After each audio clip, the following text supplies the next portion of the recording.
Bom dia! Muito bom dia!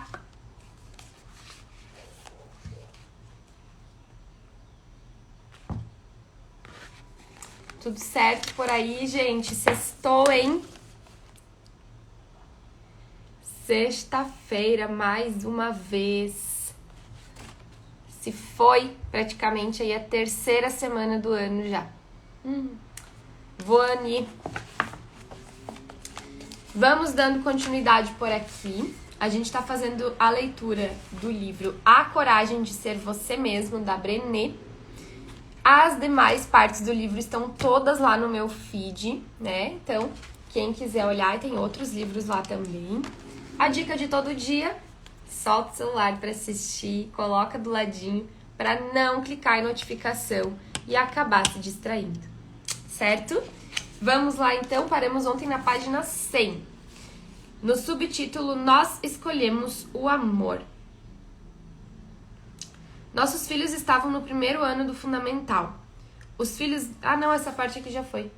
Peraí. A gente parou na página 101. Conexão inextricável. Todos esses exemplos de alegria e de dor coletivas são experiências sagradas.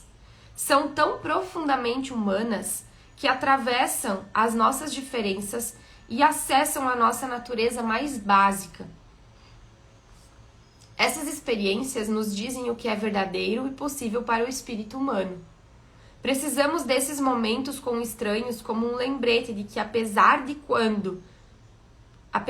quanto não gostemos de alguém no Facebook ou mesmo em pessoa, continuamos inextricavelmente conectados. E não precisa ser um grande momento com milhares de estranhos. Podemos nos lembrar da nossa conexão inextricável só de falar com a pessoa no nosso lado num voo de 2 horas. O problema é que não praticamos dessas experiências o suficiente. Nós claramente precisamos delas. Mas é vulnerável se voltar para esse tipo de alegria e dor compartilhadas. Nós nos protegemos. Enfiamos as mãos nos bolsos assistindo ao show. Ou reviramos os olhos para a dança. Ou colocamos fones de ouvido em vez de conhecer alguém no trem. É por isso que precisamos capturar esses momentos da faísca humana e agradecer por eles. Entre no gramado do Melbourne e peça ao público que pare de cantar o hino do Liverpool e comece a falar sobre o Brexit. E você vai arranjar um problema. Acenda as luzes do cinema e peça aos fãs de Harry Potter e os seus pais para que discutam os prós e contras das escolas públicas em comparação com as particulares e a educação domiciliar, e Voldemort parecerá até mais amigável. Se você juntasse os homens e as mulheres da FM 1960 numa sala distante do tempo e do contexto da tragédia de Challenger e perguntasse a eles se o governo americano devia investir mais em defesa, programas de bem-estar social ou exploração espacial, será que haveria uma distribuição de abraços e tapinhas nas costas? Transforme o show do Brooks num comício político e é provável que a maioria vire uma competição de gritaria. Todos esses cenários muito provavelmente vão causar desconexão e reforçar as suspeitas de que não temos nada em comum. Quanto mais nos dispomos a buscar momentos de alegria coletiva e participar de experiências de dor coletiva, de verdade, em pessoa e não online, mais difícil fica de negar a nossa conexão humana, mesmo entre aqueles os quais discordamos. Os momentos de emoção coletiva nos lembram não só o que é possível entre as pessoas, como também o que há de verdadeiro no espírito humano. Fomos feitos para a conexão. A questão é, não importa o caso, ela precisa ser verdadeira. Uma sensação de sacralidade. O sociólogo francês Aimé Durkheim introduziu o termo efervescência coletiva em seu livro de 1912, As Formas Elementares da Vida Religiosa. Durkheim estava investigando o que ele originalmente havia descrito como um tipo de magia testemunhada em cerimônias religiosas. Durkheim explica que a efervescência coletiva é uma experiência de conexão, de emoção comunal, uma sensação de sacralidade que ocorre quando fazemos parte de algo maior do que nós mesmos. Durkheim também afirmou que, nessas experiências de efervescência coletiva, o nosso foco muda do indivíduo para o grupo. Recentemente, as pesquisadoras Shira Gabriel, Jennifer Valentin e Christine Narong-Gainey e Ariana Young desenvolveram e validaram um instrumento para apurar como somos afetados por essas experiências de assembleia coletiva, expressão comum cunhada por elas, e descobriram que elas contribuem para uma vida cheia de uma noção de significado, aumento do afeto positivo, uma noção maior de conexão social e uma sensação menor de solidão. Todos componentes essenciais de uma vida saudável e feliz. Em seu artigo de 2017, elas escreveram: isso reforça a ideia de que a assembleia coletiva é mais do que apenas pessoas reunidas para se distrair da vida assistindo a um jogo, apresentação musical ou peça de teatro. É antes uma oportunidade de se sentir conectado com algo maior que o próprio indivíduo. É uma oportunidade de vivenciar alegria, conexão social, significado e paz. A assembleia coletiva vem integrando há muito a experiência humana, e o presente trabalho começa a quantificar seus importantes benefícios psicológicos. E parece ter um efeito duradouro. Continuamos com os nossos sentimentos de conexão social e bem-estar para além de eventos vividos. Adorei descobrir que a principal pesquisadora do estudo, Shira Gabriel, ouviu falar em efervescência coletiva pela primeira vez com suas próprias experiências de vida, acompanhando os shows da banda Phish, na época da faculdade. O meu irmão mais novo acompanhava os shows do Grateful Dead, também da Phish, então logo me identifiquei com a história dela. Shira e sua equipe de pesquisa investigaram por que costumes, peregrinações e datas comemorativas de santos exerciam um papel tão importante na cultura religiosa de antigamente, e por que hoje ainda gostamos de nos reunir em protestos, eventos esportivos e shows. Queremos mais significados e conexão na nossa vida. Nas conversas com os participantes da nossa pesquisa, a música despontou como um dos mais poderosos catalisadores de alegria e dor coletivas. Ela costuma ser o coração da congregação espiritual, celebrações, funerais e protestos. Desde 2012, quando comandei uma plateia de 1.000 pessoas no World Domination em Portland e todos cantamos Journey, nunca mais duvidei do poder da música como a nossa fonte mais poderosa de alegria coletiva. Até hoje recebo e-mail de gente que estava lá naquele dia. Um dos mais recentes sintetizou bem os sentimentos compartilhados pela maioria dos que me procuraram após os eventos. Já tentei explicar como foi estar ali naquele dia, mas simplesmente não dá para pôr a experiência em palavras. Foi mágico. Um ministério presencial. Só a santidade vai clamar as pessoas a ouvir agora. E o trabalho da santidade não tem a ver com perfeição ou amabilidade, tem a ver com pertencimento. Aquela sensação de estar na presença e, graças à qualidade desse pertencimento, o magnetismo suave para implicar outros na presença. Não é forjar um relacionamento com Deus distante, mas antes a percepção de que já estamos nele. Bem recentemente, eu me encontrava no salão suplementar de uma igreja numa cidadezinha do Texas. Era o funeral do pai de Laura, uma boa amiga minha. O salão suplementar não contava com membros do coral nem planos, só algumas centenas de pessoas em cadeiras dobráveis assistindo aos elogios da igreja principal por um projetor e uma tela do computador. Quando nos pediram para ficar de pé e cantar Quão Grande És Tu, um dos hinos favoritos dele, e meu também. E não tinha lá muita certeza de como cerca de 200 estranhos iam fazer para cantar um hino antigo a capela num salão de recepção. Mas nós cantamos, e foi uma experiência sagrada. O pai de Laura era um herói da cidadezinha que nunca conheceu um estranho na vida. Tudo que conseguiu pensar naquela hora foi. Tudo que consegui pensar naquela hora foi. Ele teria amado nossas vozes enroladas e nossos corações em harmonia.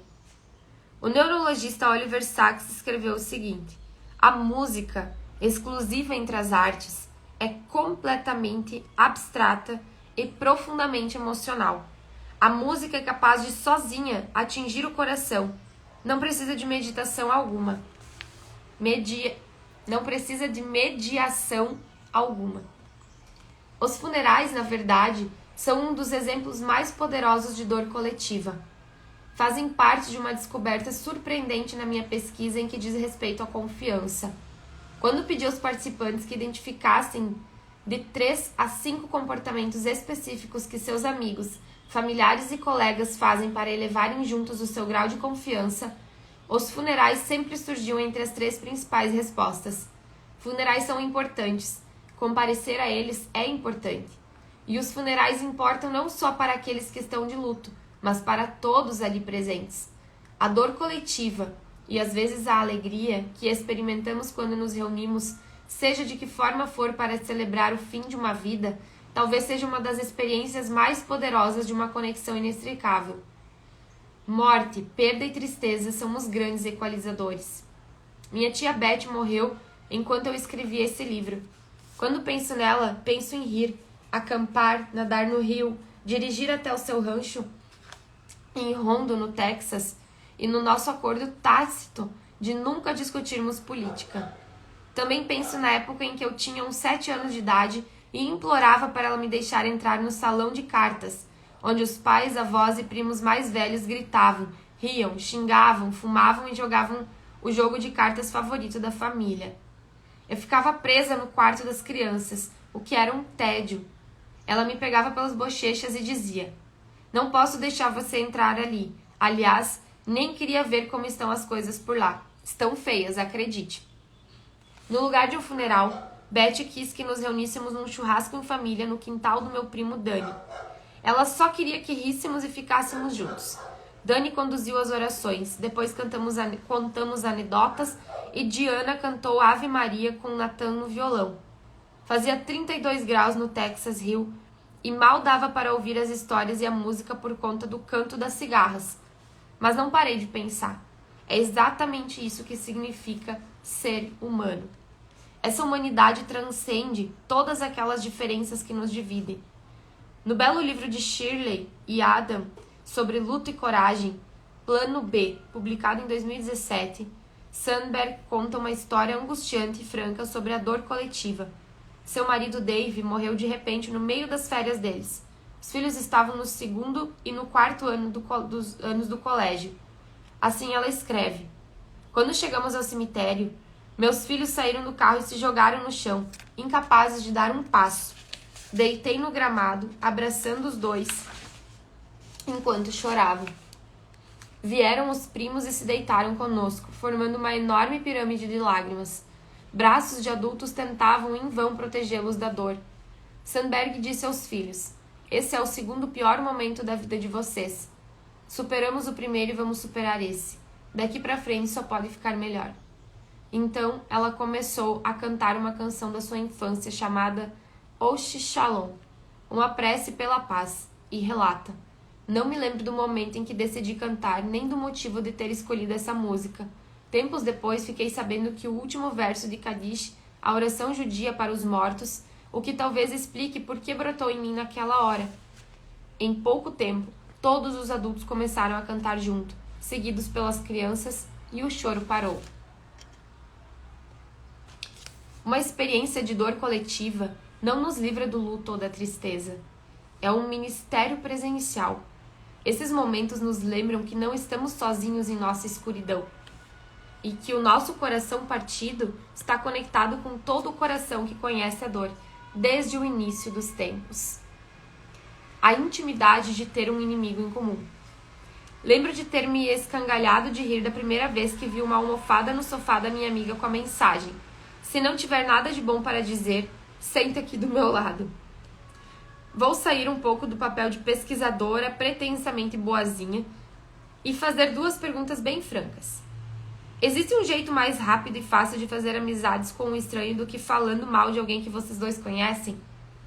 E existe algo melhor do que a sensação de chegar para alguém e destilar muita malícia, fofocas e críticas?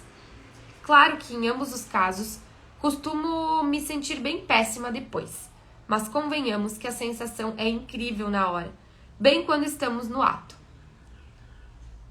É uma forma sedutora, confiável e super fácil de se conectar com qualquer um. E, meu Deus, como pode ser engraçado. Mas vejamos aquela almofada por outro ângulo. A conexão que forjamos julgando e ridicularizando os outros não é uma conexão de verdade, como nos exemplos que descrevi antes. Em compensação, a dor resultante disso é bem real. Uma conexão construída maliciosamente tem tanto valor quanto a própria malícia. 0. Nas conversas para minha pesquisa sobre a vergonha, muitos dos participantes comentavam sobre a dor que era entre ouvir os outros falando deles, ou sobre a vergonha de descobrir o que exatamente diziam deles. Foi tão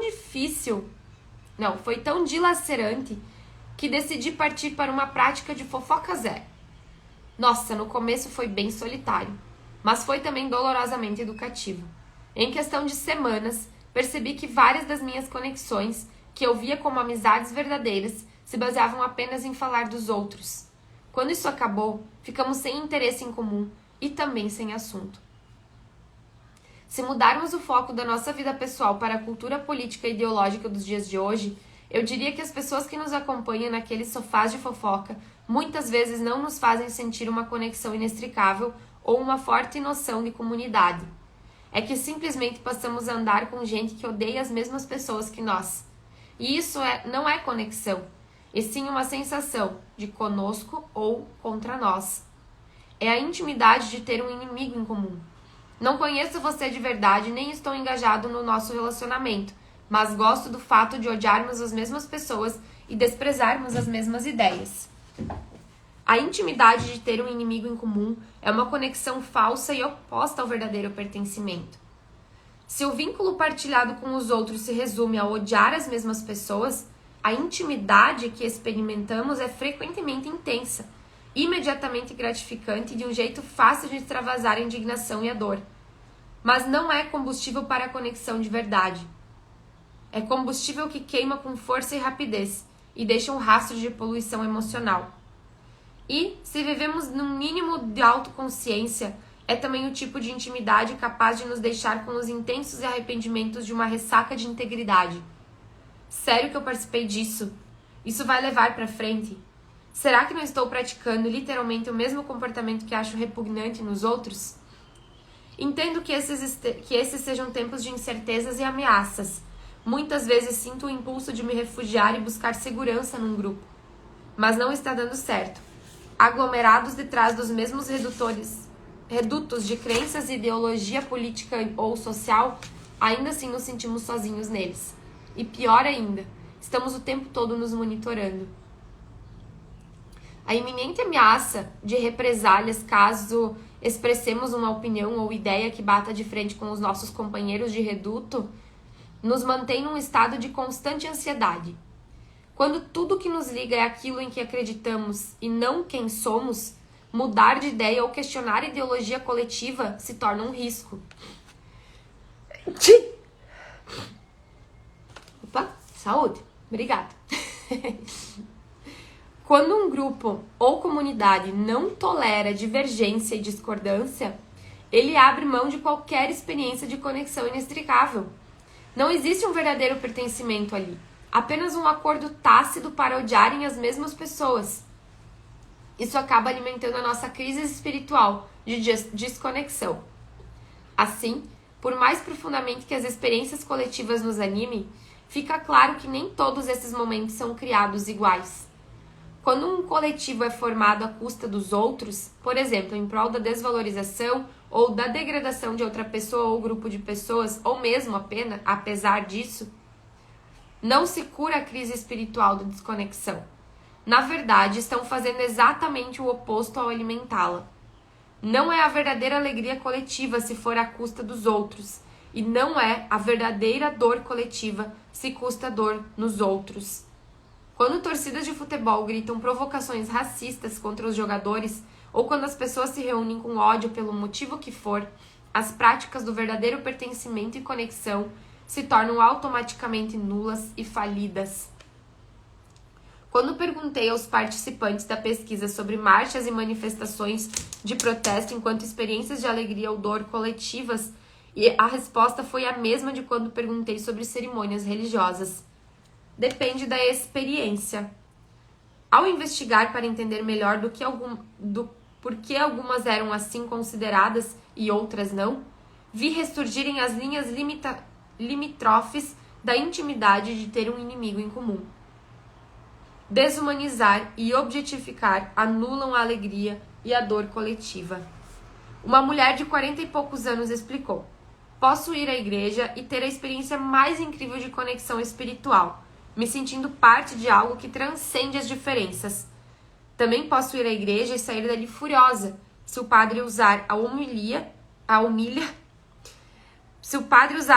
como palanque para falar da política e indicar candidatos. Essas experiências estão cada vez mais comuns. Daqui a pouco não vai valer mais a pena voltar lá. Minha filha e eu participamos da Marcha de Mulheres de 2017 em Washington. Para mim, alguns momentos pareceram alegria e também das coletivas de verdade, enquanto outros fugiram a essa experiência. Por conta de um desembarque do Uber mal calculado, nos vimos no meio do assustador e descabido vandalismo praticado às margens da marcha, e também da consequente resposta da polícia em choque.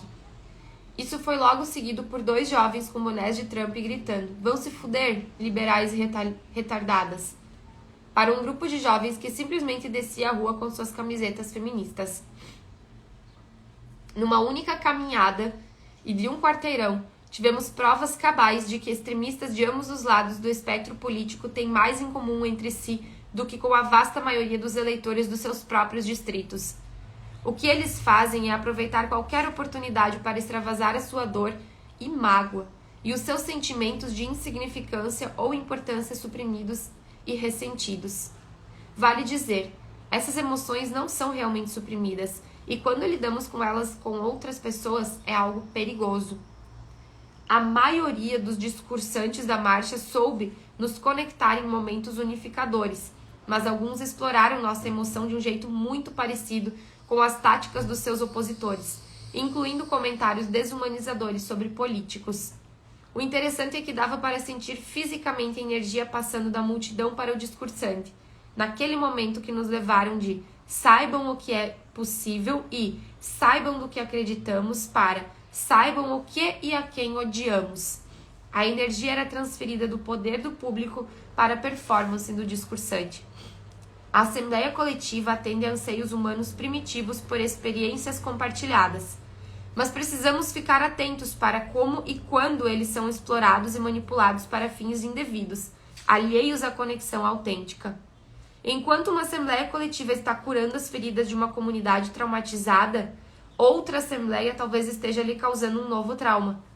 Quando nos unimos para partilhar alegria, esperança e dor autênticas, dissipamos o cinismo generalizado que costuma encobrir o melhor da natureza humana. Quando nos associamos sob a falsa bandeira da intimidade de ter um inimigo em comum, reforçamos o cinismo e reduzimos o nosso valor coletivo. Entrando nas redes. Entre os nossos esforços para criar mais oportunidades de alegria e dor coletivas, será que as redes sociais podem desempenhar um papel positivo? Ou elas não passam de um lar para imagens de ódio e memes de gatos? Poderiam as redes sociais nos ajudar a cultivar relacionamentos autênticos e o verdadeiro pertencimento? Ou será que elas sempre atrapalham? São essas as questões com as quais todos lidamos hoje.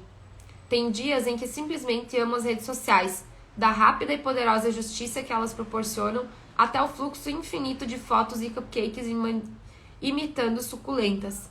Mas tem dias que me dão a certeza de que o Facebook, o Twitter e o Instagram só existem para me tirar do sério, me deixar triste, me lembrar das minhas inadequações e dar palco para todo tipo de gente perigosa. cheguei à conclusão de que a interação com as redes sociais lembra o fogo. Você pode usá-las para se manter aquecido e alimentado, ou pode reduzir tudo a cinzas. Tudo vai depender das suas intenções, expectativas e capacidade de diálogo com o mundo real.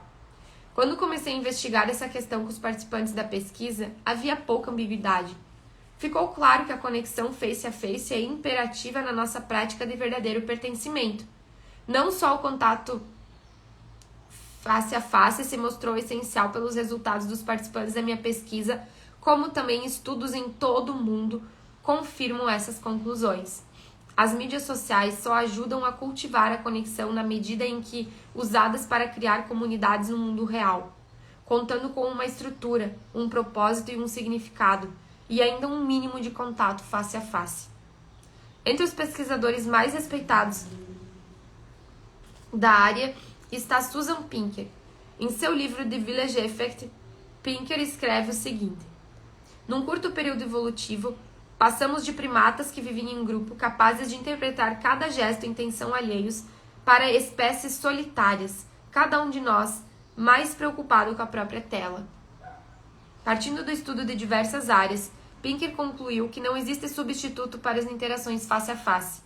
Comprovou-se que elas reforçam nosso sistema imunológico, liberam hormônios benéficos em nossa corrente sanguínea e em nosso cérebro e nos propiciam longevidade.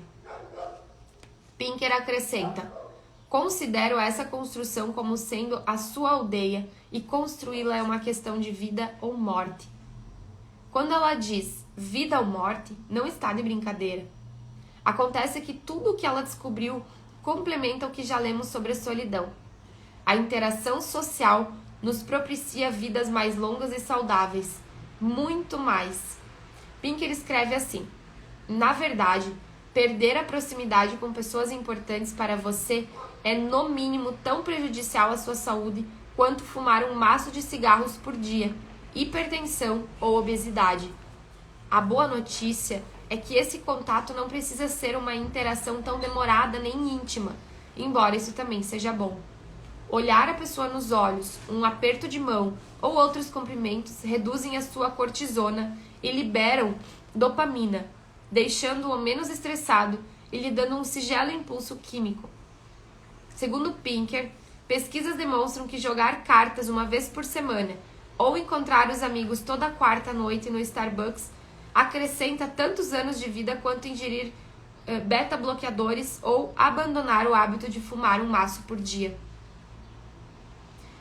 As redes sociais são ótimas para o desenvolvimento da comunidade, mas, para o verdadeiro pertencimento, a conexão e a empatia autênticas exigem um encontro de pessoas reais, num espaço real, em tempo real.